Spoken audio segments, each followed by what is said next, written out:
Hey everybody, Jimmy Littlejohn here, Broker Jimmy with North Florida Real Estate Partners and North Florida Real Estate School here, talking with Andrew Burkhart today from Fiber Mortgage. Just going to do some casual talk. We're not really going to have any specific topics to cover, but as we go forward, we're going to start doing these things live so that you can chime in and ask questions. Absolutely. So, just some changes here. So I know a lot of people were talking about down payment assistance earlier this year. Hometown Heroes ran out of money. It's out. It's gone. Can you talk about that a little bit and what happened? It was very popular. Hometown Heroes is an amazing program, amazing down payment assistance for first-time home buyers that are Florida residents or work in a Florida-based business or work at a Florida-based business. So it was tremendous. The funds were gone in record time. We're not sure if it's going to be coming back for 25. The budget's still obviously in flux, so we'll have to see. That being said, there's still an amazing amount of options out there. There is the $10,000 Florida bond, which is great. It's an excellent asset. Obviously not quite as much as Hometown Heroes, but still a good start. All sorts of DPA programs as well for 3.5%, 5%. Obviously, market compression, it's a little tricky to get seller concessions when home values are coming down a touch. So there are 5% down payment assistance options. So that'll cover your 3.5% down payment for FHA and give you another 1.5% off your closing costs. So if you're in a situation where you're competing against multiple offers, maybe you don't have to ask for concessions. Maybe if you got a couple bucks, we can get your down payment covered and a portion of your closing costs. That might be the difference to getting your offer accepted. So with bond program, a lot of people are like, well, it's free money, it's free money. Well, nothing's free in this world. So just to understand that there is additional closing cost, and correct me if I'm wrong, there is additional closing cost. There's also usually a small rate add-on as well. But overall, it gives you that position to get into a home with very little money. Exactly. And the biggest thing right now, I mean, especially with the market where it's at, rates are high, right? So anything that you're going to get now, you're probably going to refinance once the market corrects, whether it's 6 months, a year, 2 years, who knows. But yeah, the rate that you're starting with here, especially under these down payment assistance programs, now is the best time to do it. Rates are already high anyway, so if it's a little bit higher, no big deal, you refinance that later, as long as the payment still feels comfortable. Yeah, and remember, you always want to, they say date the rate, marry the house, right? However, it has to be comfortable for you. So, people 100%. Are like, well, so concentrating on the rate. Well, really, you really need to concentrate on the payment. Can I afford that payment or not?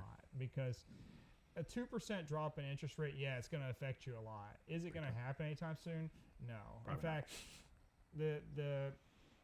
it's a toss-up, right? Everybody's thinking, rates are going to go down, Listen, inflation numbers have been bad or increasing for the last 3 quarters. Yep. It's not going to go down anytime soon. In fact, if I had to guess, the Fed actually talked about it. The Fed talked about the rate going a quarter point down this year. However, I'm going to talk about that in a separate section. I believe, as a real estate professional, that rates will go up this year. We're probably going to be hovering in the 7% range for most of the year. Maybe towards the end of the year, we'll see a slight drop into the 6s, 6.5. But I think we're going to hover around 7.3 this year, just because the inflation numbers aren't where we need to be. Yep. I don't know what your thoughts are on that. I think you're exactly right. I mean, so as a loan officer, I tend not to look too far ahead. I try to just kind of focus on what's ahead. But I think you're absolutely right. I think we've seen the Fed do a couple rate cuts, and rates haven't really moved. In fact, they've gone up a little bit. So there's other factors at play. It's not just that. But like Jimmy was saying, really the most important thing is, I mean, the rate's obviously important, but it's that comfortability factor, right? The payment's got to make sense for you. Right. So let's talk about the prime rate for a minute. So when the Fed drops the rate, we're talking about the prime rate. We're talking about the Fed funds rate, right? We're talking about a rate that doesn't affect mortgages like you would think, because the mortgages are actually affected on the bond market, mortgage-backed securities. Yep. People will hear things like MBS, right? MBS. Somebody say MBS. MBS means mortgage-backed securities. So what happens is most of these rates, and I'm going to use ARMs for example, right? ARM loans are typically off of the London Interbank Offered Rate, so they call it LIBOR, right? So that has nothing to do with the prime rate, right? So, and you might be able to elaborate on that a little bit, but thoughts on that? Yeah, no, absolutely. I mean, that's the Fed rate is just one piece of the puzzle, right? Obviously, the economy is not just as simple as inflation rates, and there's a lot that goes into it. Obviously, way above my head, way above my pay grade, but there's a lot that goes into it. But it's not as easy as the Fed cuts rate, mortgage rates go down. It doesn't quite work that way. And we're in also kind of unprecedented times. I mean, right now the stock market and the bond market typically run inverse of each other. That's not really been the case the last couple of years. It's been kind of all over the place. So Yeah, we don't know what's happening, right? Nobody knows what's happening. Yep. Anybody that tells you, hey, this is happening, they really don't know. Educated guesses. We only know based on Yep. what the past has been, right? Exactly. Real estate's cyclical. It's going to happen. Rates Yep. are going to go up. Rates are going to go down. Prices are going to go down. Prices are going to go up. Listen, prices are not going to go down like you think, because right Yep. now, when you're using new construction purchases, you're actually getting rates that are 1 to 2% below market, because they're actually buying those rates down, and you're not even seeing the difference. Yep. Exactly. So it just depends on where you're going to buy. So 100%. as far as prime rate's concerned, just one other thing. Usually that's affecting your credit cards a lot more. So you're going to see your interest rates on your credit cards higher. But again, those things are negotiable. Everything's negotiable, and people don't understand that. Even when you have credit card balances, a lot of times those things are negotiable. You can call up and say, hey, listen, I'm under hard times right now. The economy's not the greatest. Can we work on getting me an interest rate reduction for 3 months? I've paid for the last 2 years on time. And a lot of times you'll be surprised that they will negotiate with you. Yep. Americans are in a record amount of debt. I mean, I don't think the debt's ever been higher. The consumer debt's ever been higher. So it's tough out there. And for those that do already have homes, I mean, HELOCs can be a great option to get rid of some of that high interest rate credit card debt. So obviously, HELOC rates are higher, but not as high as 30%. I promise you that. Right. Or 28.9. So as whatever far it as is. the market, what are you seeing? You're seeing rates are going to stay the same.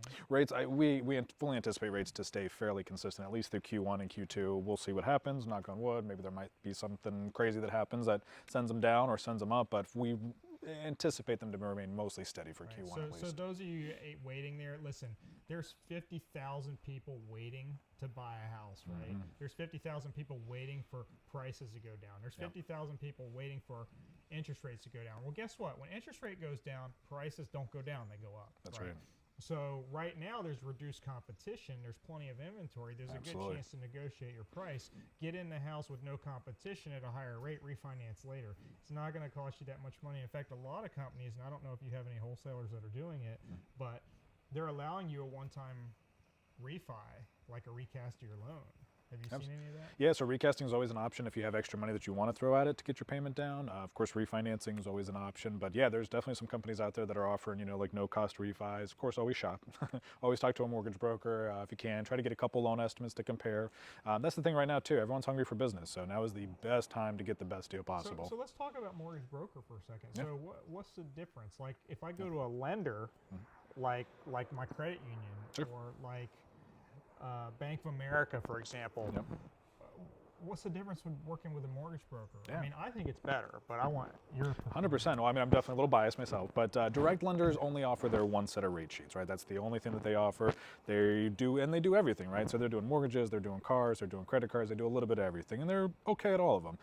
With a mortgage broker, we just do mortgages. That's all we do, right? And we're not just working with one particular lender. We work with multiple. For example, I think we have like 25 or 26 different lenders, and it's not just your regular conventional FHA, VA options. We also have USDA options. We have new construction options. We have DSCR, specialized investment loans. I mean, you name it. Most brokers right now have expanded their portfolios. It's not just us, although we can do absolutely every single loan you could think of. If there's a way to finance it, we can do it. Right. And most brokers are in the same spot, right? They're not wanting to turn business away. During COVID, it was a whole different story. People tend to kind of focused, right? They were just doing refis or just purchases. Brokers are hungry, right? Everyone's hungry right now, so we're all trying to do as much as we possibly can. So now's the time to work, right? And so when you're shopping with a broker, you're shopping with every lender that broker works with, right? So if you apply with Fiber Mortgage, you're applying with 26 different lenders on your behalf. And it's not like a lending tree thing where you put an application in and you have 85 people calling you. No, we're your point of contact. You're talking to me, you're talking to Andrew, and we're talking about it, and I'm shopping for you. I'm doing the heavy lifting for you. So when you're shopping, that's another good point. So when you're shopping, there is a window of opportunity for you to contact multiple brokers, multiple banks and credit unions. And you don't, the myth is that you're hit on your credit every time there's a credit pull, and that's not necessarily the case. Correct, yeah. So you do have a shopping window with all the bureaus. And I will say most mortgage brokers and most lenders are doing soft pulls to start with now. So a soft credit pull obviously has no impact on your credit score. But the hard credit pull, you do have that 14-day shopping window. One of the bureaus lets you go up to 30 days, but we always say it's a 14-day or 15-day shopping window. So that gives you time to have your credit pulled by multiple lenders. And that inquiry, you'll see multiple inquiries, but it only affects your score for the one. Right, and it's not that much on your score, a few points. Couple points, yeah, 2-3 points. So they're not trying to pull your credit 100 times to give you a worse rate, or to make your costs go up, or anything like that. And a lot of people think, well, they're out to get me, right? It's not the case. The case is we want to help you, right? Everybody 100%. wants to help you. In fact, we're obligated. On the real estate side, we're obligated. The Real Estate Commission regulates all that, and we want to make sure that we're above board on everything. Absolutely. So, have you seen anything normal, anything crazy out there recently?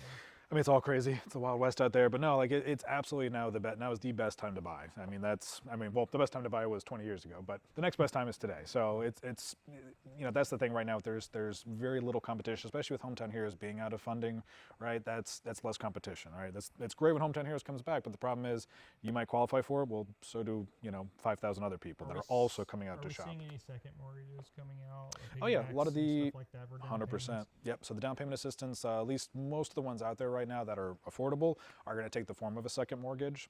It's typically going to be 2% higher than whatever your base rate is. So, for example, if you're at a 7% interest rate on an FHA loan, your second mortgage will be set at a 9% rate. So, something to consider, and that is an additional payment. Some of them are forgivable. I would caution against the forgivable options. Those tend to require 60 months of on-time payments. I don't know about most people, but most people don't know exactly where they're going to be in 60 months. And if you don't complete those 60 payments, it's not forgiven. So, and the rate's going to be higher on a forgivable versus a repayable. So repayable tends to be the better option for most people.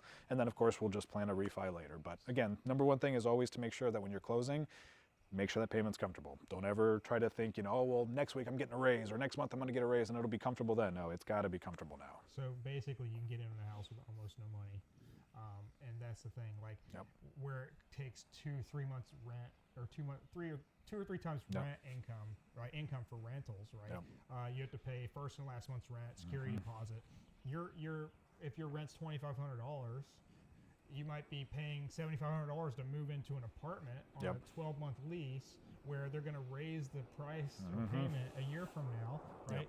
You can be with a mortgage and possibly be in for less than the 3 months. Absolutely. Right, mortgage, and then your first month, your mortgage payment isn't even due. So we got a little plane going over top of us, but I think the best thing to say is, like, look at it, because all these quote luxury apartments that are $2,000 and $3,000 a month get you in a really nice 3 or 4 bedroom house for. Absolutely. Yep, and you might think rates are high, but when you're renting, that rate's 100%. You're getting none of that equity back. All that rent is going to the landlord, making somebody richer.